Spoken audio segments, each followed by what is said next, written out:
Jamaah yang dirahmati Allah Subhanahu wa taala, baik yang hadir offline maupun hadir online.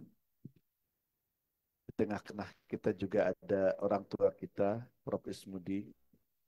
Barakallahu fikum. Assalamualaikum warahmatullahi wabarakatuh.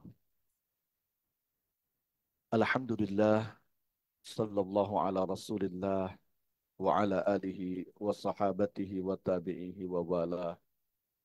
Wala hawla wala quwwata illa billah. Hari ini hari wisuda, teman-teman. Jika mayoritas yang hadir di sini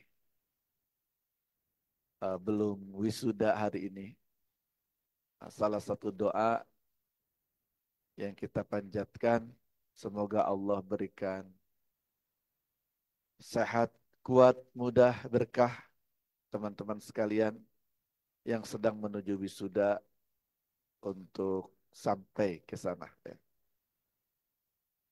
Karena wisuda itu bagi kita selain penuntasan satu paket akademik S1, S2, S3 ya, juga merupakan tentunya selain ibadah, jihad juga perjuangan di jalan Allah. Cara kita tazkiyatun nafas. Jadi wisuda pun bisa menjadi bagian dari sarana tazkiyatun nafas para hadirin sekalian. Apalagi ketika wisuda itu dikaitkan dengan birrul walidain, berbakti dan membahagiakan kedua orang tua. Nah, maka di situ letak keterkaitan wisuda, kesungguhan kita kuliah sampai tuntas dengan tazkiyatun nafas. Membuat bahagia dan bangga kedua orang tua dengan kesolehan dan keberhasilan kita dipastikan merupakan bagian dari usaha dan sarana tazkiyah yang bisa kita lakukan. Jamaah rahimakumullah, saya sering terbayangkan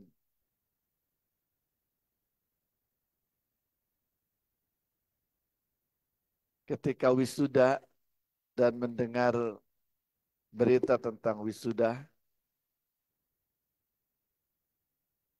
Kalau wisuda itu salah satu prosesinya selain menerima ijazah, mendapatkan karangan atau kalungan tanda wisudawan atau bunga, maka yang paling berhak mendapatkan penghargaan, penghormatan itu adalah kedua orang tua. Jadi kelak teman-teman ketika di wisuda itu harus disampaikan kepada kedua orang tua. Sebenarnya yang lebih berhak mendapatkan penyebutan nama, penghargaan, kemuliaan ini kedua orang tua kita. Tentunya lebih terekspresikan itu bukan hanya dalam kata-kata, tapi dalam sikap dan perlakuan kita kepada keduanya sehari-hari hingga mereka wafat meninggalkan dunia. Jamaah rahimakumullah, semua itu kita bisa dapatkan baik dalam ayat-ayat Al-Quran, tidak kurang dari 7 ayat, 7 surat yang mengingatkan kita tentang berbuat baik kepada kedua orang tua. Dan banyak juga hadis Rasulullah Sallallahu Alaihi Wasallam. Salah satunya runtunan ayat yang saya baca ketika sholat subuh tadi. Surat Al-Isra ayat 23, 24, 25. A'udzu billahi minasyaitonir rajim. Wa qada rabbuka alla ta'budu illa iyyah. Dan Allah Subhanahu wa taala, Rabbmu, memerintahkan dengan pasti, wa qada itu, agar kalian tidak beribadah melainkan hanya kepadanya, kepada Allah Subhanahu wa taala. Subhanallah, setelah itu wabil walidaini ihsana, dan hendaknya kepada kedua orang tua kalian senantiasa berbuat baik. Jamaah rahimakumullah, peletakan perintah berbuat baik kepada kedua orang tua setelah perintah beribadah hanya kepada Allah, ini sudah satu narasi tersendiri tentang pesan dan wasiat Allah agar kita berbuat baik kepada kedua orang tua. Orang tua itu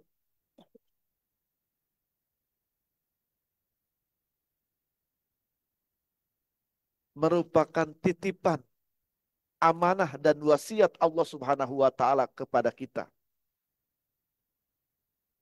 yang kalau kita baca ayat-ayatnya juga hadis tentangnya, kita mendapatkan penegasan kedua orang tua itu menjadi kunci kita masuk surga.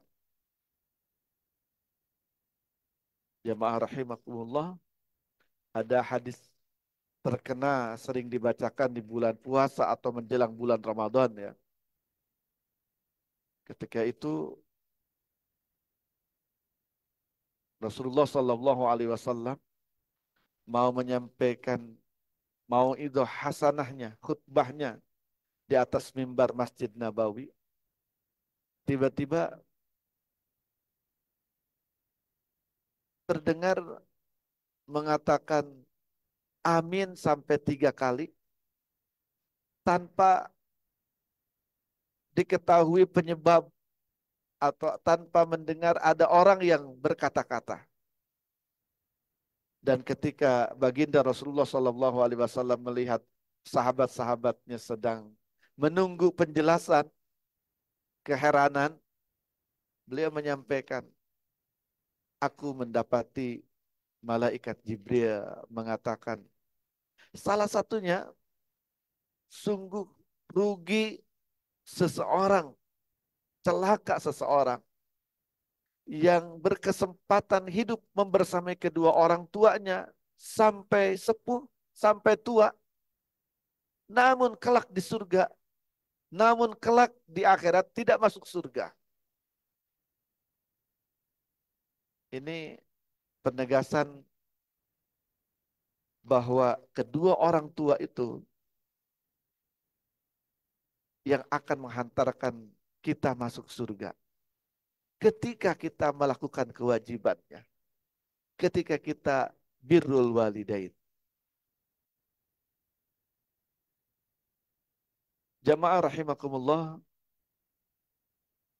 ketika disebutkan berbakti, berbuat baik kepada kedua orang tua, langsung setelah perintah agar beribadah hanya kepada Allah Subhanahu wa taala, ini juga menegaskan agungnya posisi kedua orang tua kita, tentunya agungnya sikap birrul walidain kepada keduanya. Wabil walidaini ihsana. Kemudian dalam ayat 23 itu dilanjutkan, imma yablughanna indakal kibara ahaduhuma au kilahuma fala taqul lahuma uf wala tanharhuma wa qul lahuma qaulan karima. Ada 3 sikap yang harus senantiasa dijaga, yang diamanatkan oleh Allah Subhanahu wa taala kepada setiap kita ketika membersamai kedua orang tua atau salah satunya. Jadi ayatnya sampai rinci begitu. Imma yablughanna indakal kibaru ahaduhuma au kilahuma. Ketika kalian menemukan keduanya ayah atau ibu itu atau salah satunya di usia sepuh al-kibar, fala taqul lahuma uf. Pertama, fala taqul lahuma uf. Maka jangan engkau berkata uf. Dalam kebiasaan orang Arab, uf itu. Malah saya menemukan di Turki juga ada kata uf. Uf itu kayak pembangkangan atau penolakan. Makanya kita terjemahkan mengatakan ah,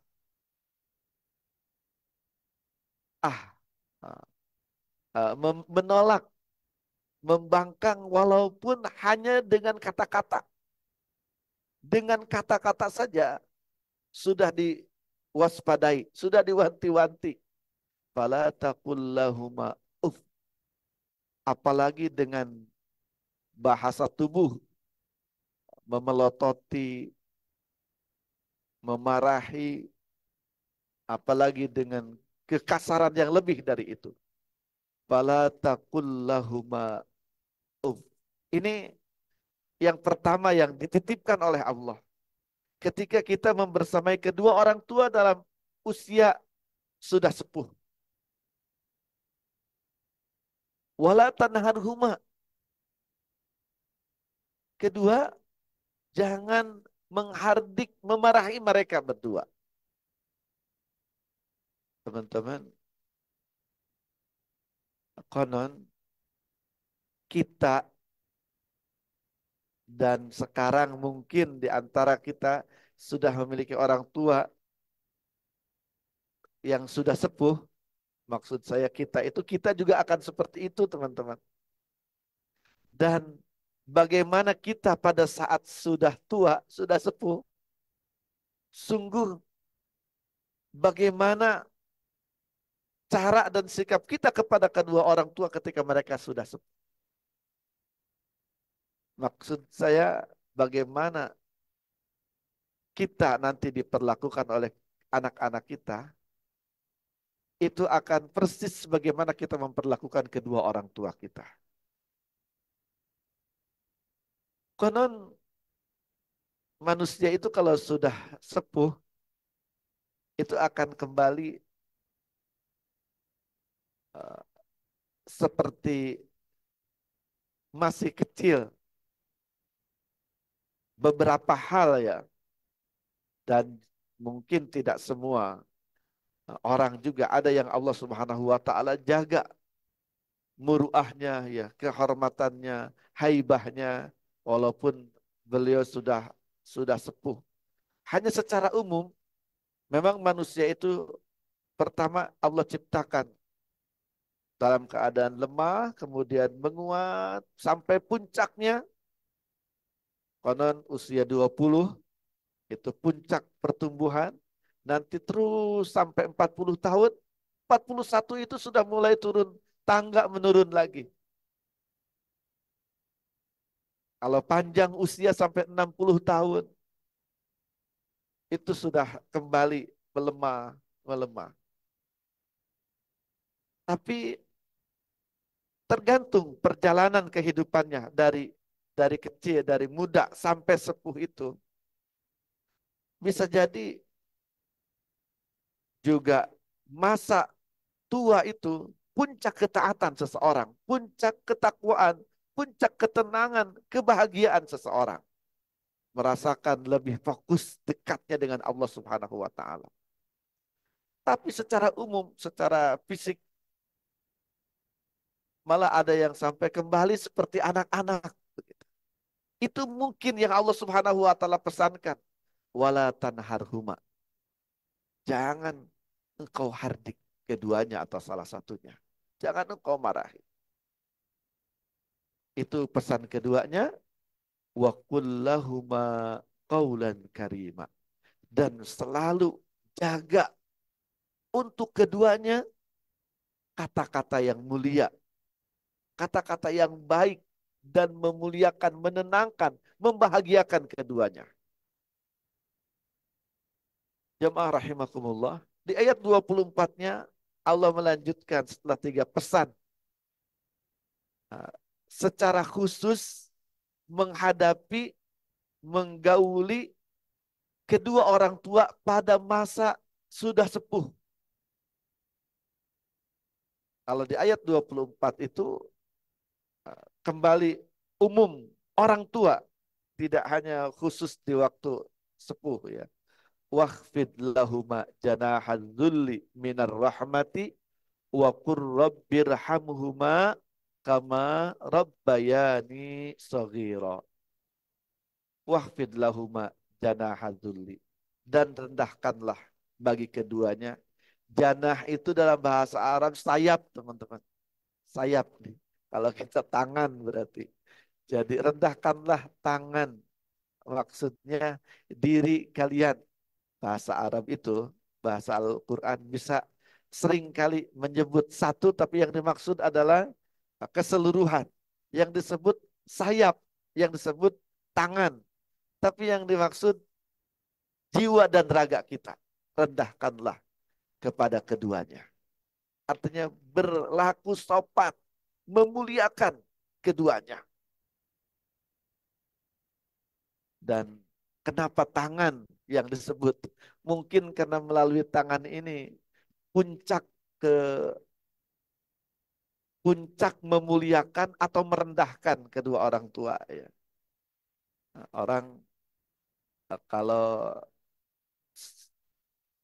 sudah dengan tangan kan ada perlakuan ucapan, kalau sudah dengan tangan uh, me, memukulnya atau menekannya, bisa jadi itu di depan umum dengan tangan, bukan memukulnya tapi mencengkramnya gitu, menekannya, uh, sebagaimana bisa terjadi orang tua untuk membuat anak diam gitu.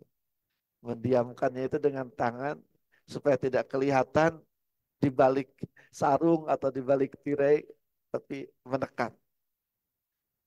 Juga anak kepada kedua orang tua.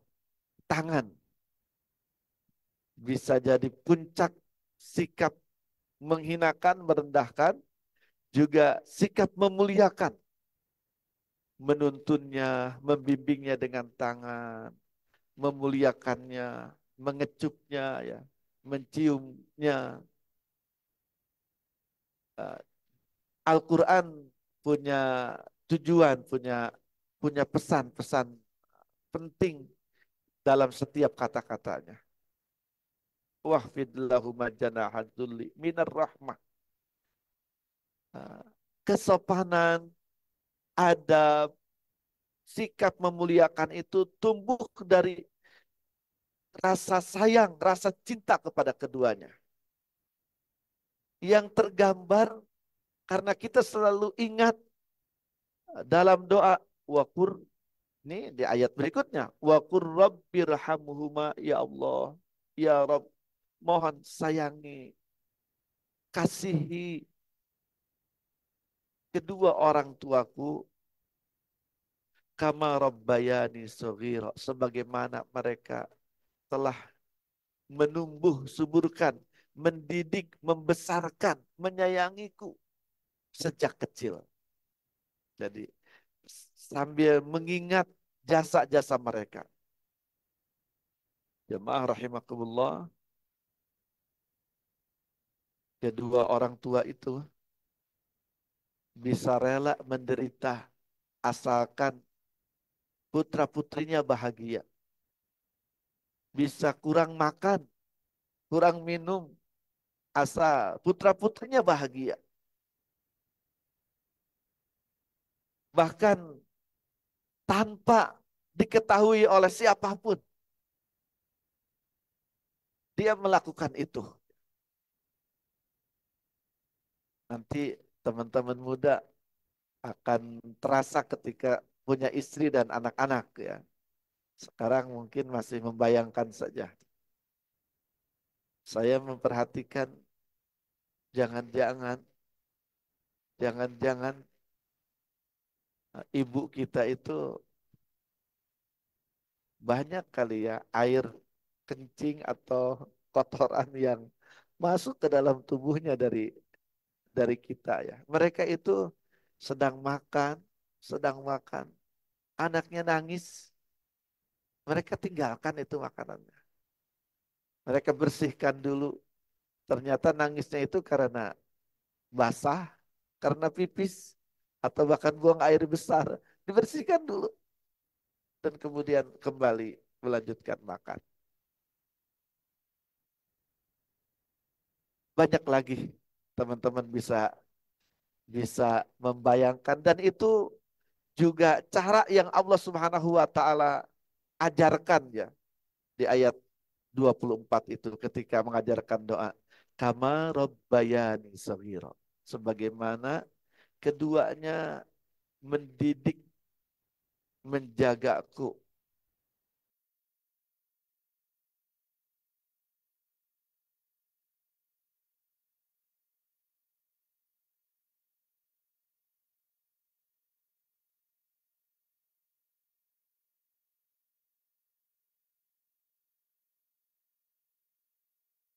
Jamaah rahimakumullah, perhatikan ayat kedua, fi nufusikum. Sungguh Rabbu Allah Subhanahu wa taala mengetahui persis apa yang ada di dalam hati-hati kalian, yang berada di jiwa-jiwa kalian. Jadi setelah dua ayat memberikan tuntunan kita bersikap baik kepada kedua orang tua, Allah menyampaikan itu tuh.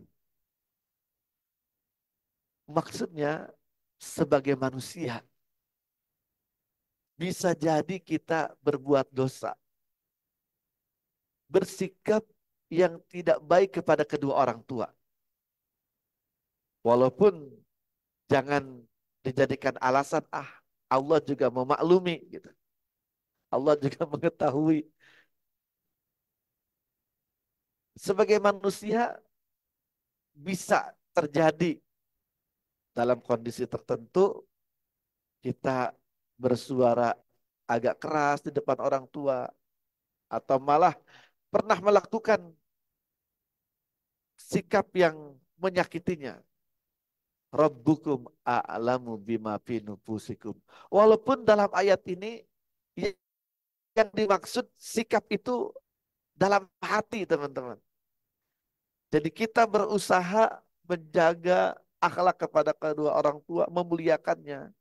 Tapi bisa jadi suatu saat ucapan atau sikap orang tua itu membuat hati tidak suka atau kesal atau marah. Kalau dalam ayat ini tidak sampai terekspresikan marah, kesal kepada kedua orang tua, tapi tidak sampai didengar atau dilihat oleh kedua orang tua. Nah, Allah mengetahui apa yang ada di dalam hati kalian juga. Rabbukum a'lamu bima fi nufusikum. In takunu salihina, jika kalian benar-benar solih, jika kalian benar-benar anak yang solih, jadi berusaha menjaga akhlak kepada kedua orang tua, ketika terjadi hal yang tidak diharapkan tadi, baik hanya dalam hati sebagaimana nas ayatnya, atau mungkin pernah menjadi ekspresi, terjadi jika benar-benar kalian anak yang solih dan kemudian menyadari, menyesali, meminta ampun kepada Allah Subhanahu wa taala, in takunu salihina fa innahu kana lil awwabina ghafura. Maka sesungguhnya Allah senantiasa menjadi Maha Pengampun bagi setiap orang yang mau kembali. Nah, di sini saya tegaskan bahwa berbuat baik kepada kedua orang tua, menjaga akhlak dan berupaya membahagiakan keduanya menjadi bagian penting dari usaha tazkiyatun nafas. Di ayat 25 ini, fa innahu kana lil awwabina ghafura. Berbuat baik kepada kedua orang tua itu, bahkan ketika kita melakukan kesalahan pada usaha berbuat baik kepada kedua orang tua, Allah mengampuni ketika kita sungguh-sungguh dan menjaga kesalehan. Apalagi ketika aman, ketika steril dari sikap-sikap yang tidak baik, ketika tidak terjadi itu marah, kesal kepada kedua orang tua, walaupun dalam hati, apalagi ketika itu. Maka setiap ucapan, setiap sikap, dan keseharian kita membersamai kedua orang tua senantiasa menjadi bagian dari tazkiyatun nafas. Teman-teman, jangankan ketika kedua orang tua kita masih hidup, masih ada ya. Setelah mereka tiada pun, dan kita tetap menjaga akhlak, berdoa kepada Allah Subhanahu wa taala untuk keduanya. Itu pun sangat efektif menjadi proses tazkiyatun nafas. Apalagi dalam doanya sampai menitikan air mata, mengenang kebaikan kedua orang tua. Dengan sungguh-sungguh kita meminta kepada Allah Subhanahu wa taala ampunan, rahmat serta surga untuk keduanya. Akan lebih terasa tuh doa-doa kita itu membersihkan hati kita, membuat jiwa kita menjadi lebih ringan, lebih mudah.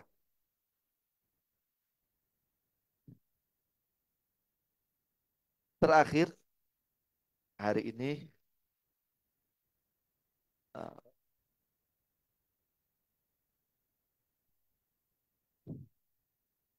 berbuat baik kepada kedua orang tua juga menjadi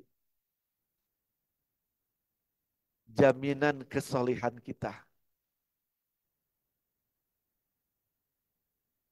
Teman-teman, menyimak hadis yang juga terkena sering disampaikan, idza mata ibnu Adam in qata'a amaluhu illa min salasin. Ketika seseorang itu meninggal dunia, maka akan terputus seluruh amalannya kecuali yang tiga. Sedekahtin jariyah, sedekah jariyah, awa ilmin yuntafa'u bihi, atau ilmu yang bermanfaat, aw waladin salihin yad'u lahu, atau anak yang solih yang senantiasa berdoa untuk kedua orang tuanya. Teman-teman, kalimat terakhir dari hadis ini dijelaskan atau pernah dijelaskan secara tegas oleh Ibnu Qayyim al-Jauziyah ketika menjawab pertanyaan muridnya. Jadi rupanya zaman dulu murid sama guru itu begitu dekat ya. Sampai murid Ibnu Taimiyah itu mendatanginya untuk bertanya, wahai Syekh, apakah diriku sudah termasuk anak yang solih atau orang yang solih? Saking dia sedang berusaha untuk menjadi seorang atau pribadi yang solih, dia minta penilaian gurunya, murabinya. Ternyata jawaban Ibnu Qayyim itu menyitir hadis ini. Beliau menjawab dengan ungkapan, jika engkau mau mengetahui kesolihan dirimu, maka lihatlah sebaik apa engkau berdoa kepada Allah untuk kedua orang tuamu. Jadi menurut beliau, kalimat awaladin solihin yad'ulah, atau anak soleh yang berdoa kepada Allah untuknya, sikap atau kebiasaan berdoa ini menjadi bukti, menjadi tanda anak itu adalah anak yang soleh. Awaladin solihin, atau anak soleh yang yad'u lahu, yang senantiasa berdoa kepada Allah untuk kedua orang tuanya. Jadi tidak cukup anak soleh itu sekedar pengakuan atau penilaian. Harus dibuktikan dengan kebiasaan selalu berdoa kepada Allah untuk kedua orang tuanya.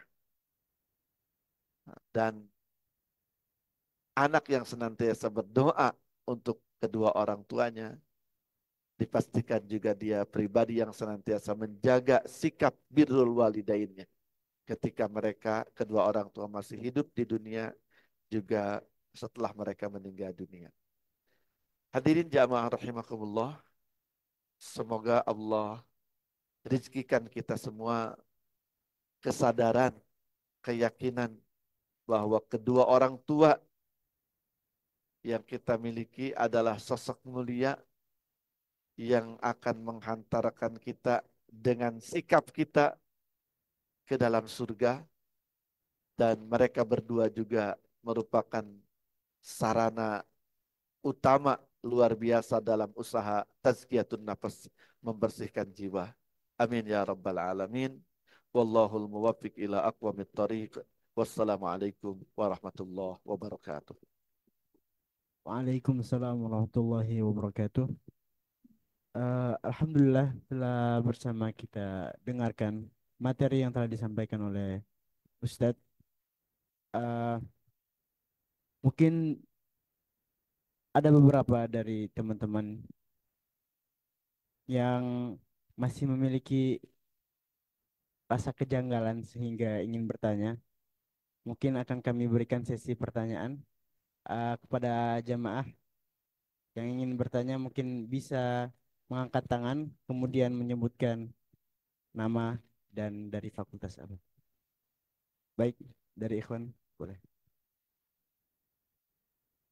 Boleh yang ingin bertanya maju ke depan.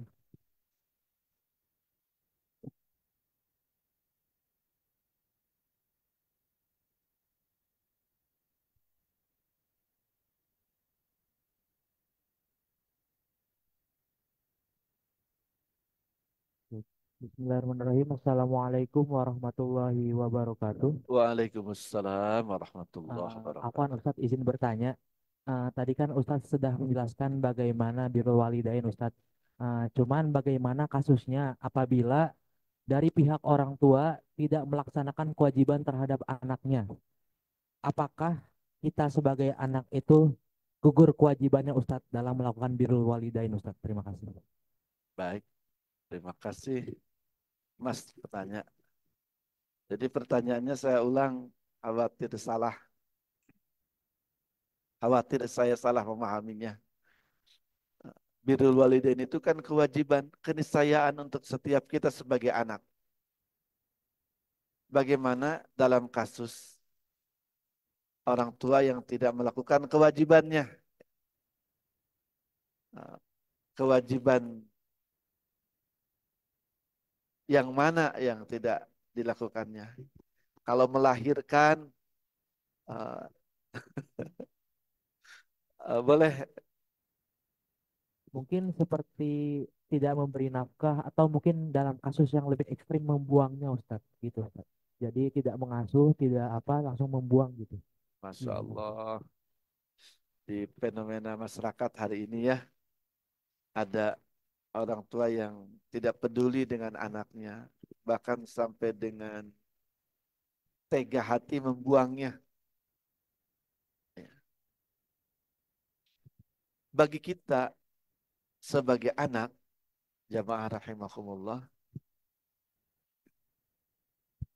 eh, tidak ada penghalang untuk tetap berbuat baik kepada kedua orang tua. Malah di surat Luqman, jangankan orang tua yang suka, orang tua muslim, orang tua yang tidak Islam pun, yang tidak beriman pun, tetap kita berkewajiban untuk menghormati, menghargai dan memuliakannya. Jadi termasuk dalam kasus yang disampaikan dalam pertanyaan, orang tua yang tidak baik atau menelantarkan bahkan membuang uh, anaknya. Ketika anaknya ini solih, saya bisa sampaikan seperti itu. Ketika anaknya ini solih, walaupun butuh proses pasti ya, butuh proses. Ketika anaknya ini solih dan bisa menjadi bahan renungan bagi yang bersangkutan, bukan untuk orang lain, apalagi menilai orang lain. Bagi yang bersangkutan tentang kesolihannya, dia tetap akan punya sikap dan usaha birrul walidain, walaupun kepada orang tua yang seperti itu.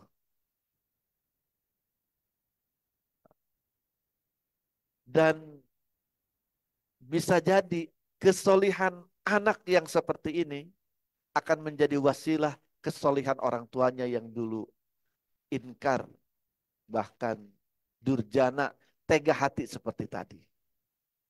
Walaupun jangan kecewa ketika itu juga tidak terjadi. Ya. Tetap kita punya kewajiban dan akan mendapatkan kebaikan, kesolehan kita kepada kedua orang tua. Walaupun orang tua yang seperti itu. Dan akan lebih hebat pengaruh tazkiyatun nafasnya. Orang bisa berbuat baik kepada kedua orang tua yang juga baik, yang juga soleh. Membesarkan, mendidiknya, menyayangi, mencintainya. Ini anak soleh yang bisa melakukan birrul walidain kepada orang tua yang tidak soleh. Bahkan orang tua yang tidak beriman. Orang tua yang melakukan kezoliman luar biasa. Tapi dia tetap sebagai anak menjaga dan menghormatinya. Berbuat baik kepada kedua orang tuanya. Tentunya berlaku atau yang dimaksud la ta'ata lima khluqin lima siatil khaliq.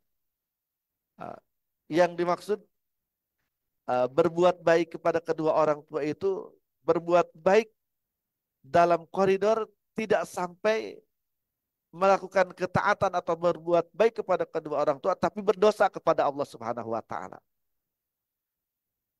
Semoga mudah dipahami. Jangan Jangan karena berusaha berbuat baik kepada kedua orang tua, walaupun dia meminta atau mengkondisikan kita untuk berbuat dosa, ini berbuat dosa karena untuk berbuat baik kedua orang tua. Tidak seperti itu. Makanya di surat Al-Isra ayat 23 yang diutamakan pertama, wa qada rabbuka alla ta'budu illa iyyah, baru wabil walidaini ihsana.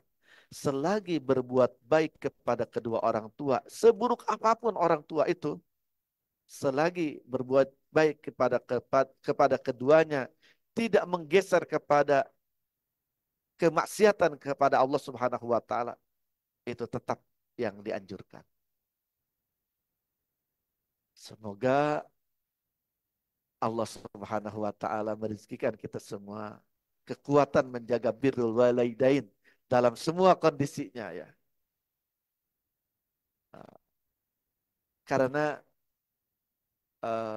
kondisi buruk seperti tadi bisa jadi kenyataan ada orang tua yang zalim seperti tadi,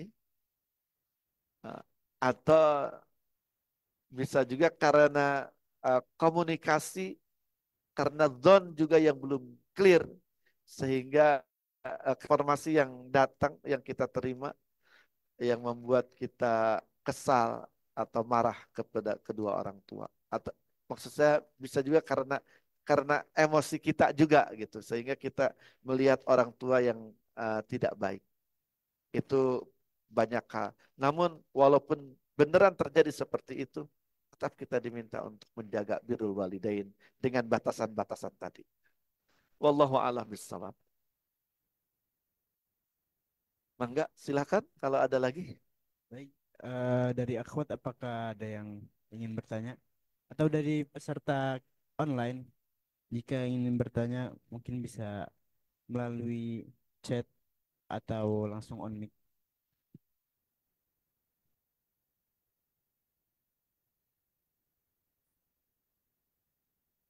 Dari teman-teman pun ada yang ingin bertanya,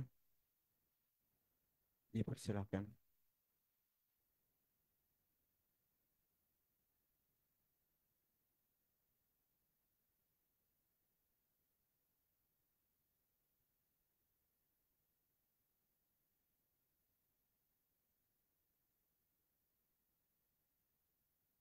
Ustadz ada pertanyaan dari jamaah. Ah, baik, silakan. Ustadz, sebagai orang yang sudah menjadi orang tua dan tua sekali, sebaiknya bagaimana mengingatkan mereka untuk selalu hormat kepada kami?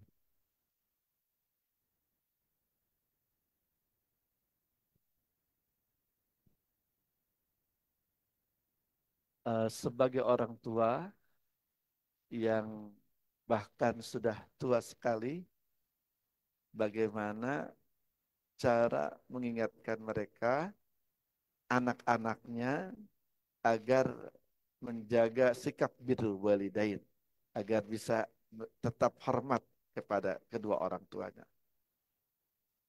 Pertama, mengingatkan dengan perlakuan, dengan sikap,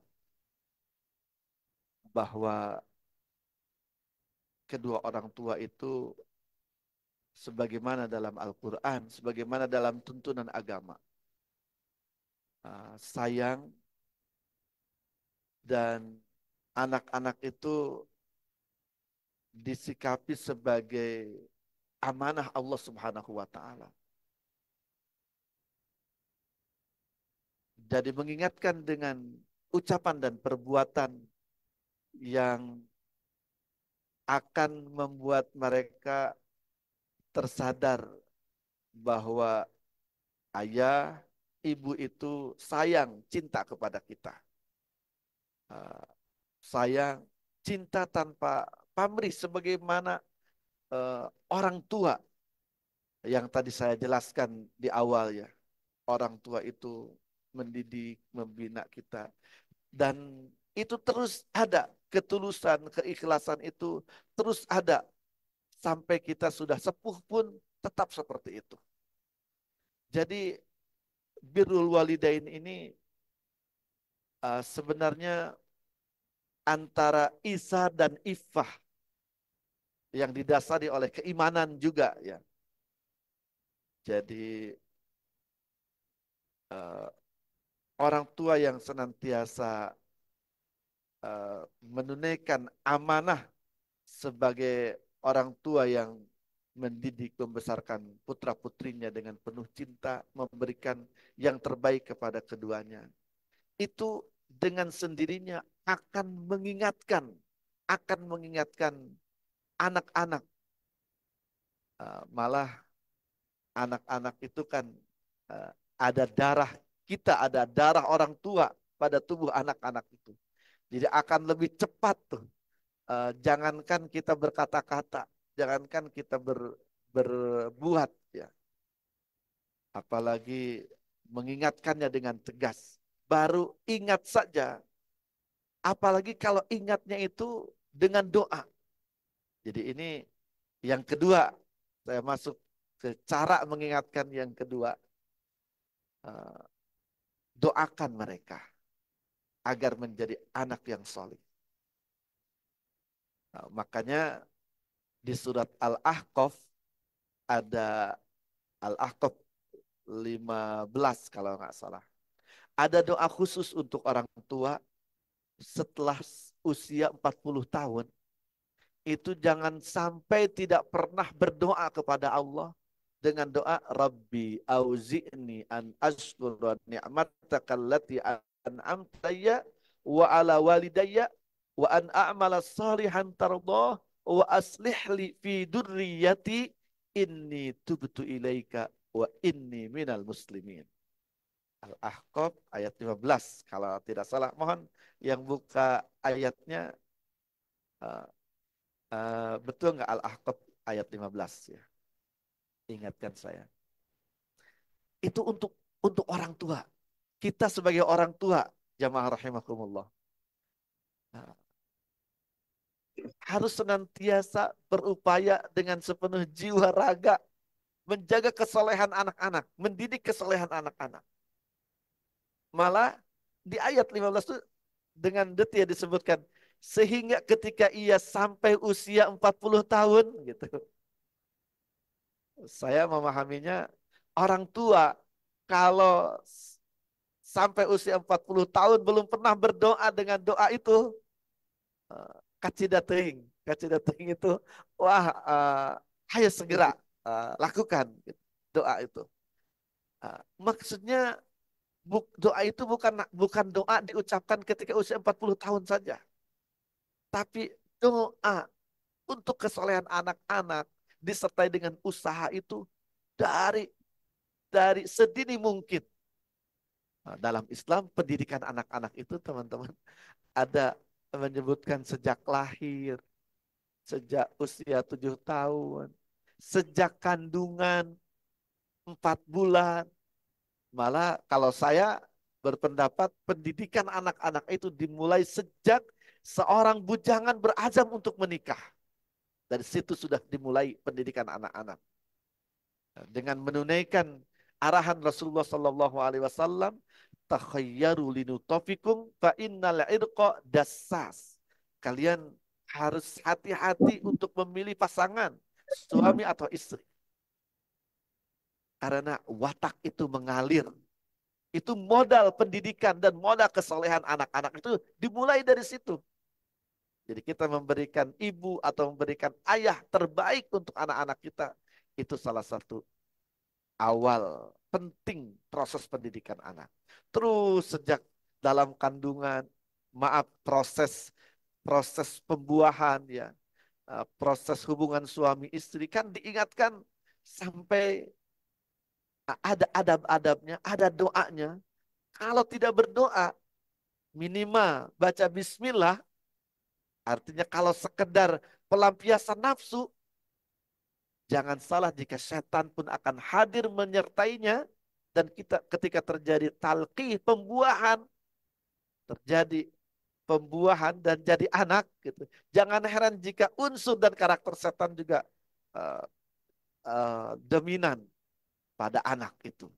Jadi selain dengan upaya mendidik, menumbuh kembangkan, mengkondusifkan kesolihan, menanamkan kesolihan, jangan lupa doakan anak-anak. Itu juga cara mengingatkan anak-anak.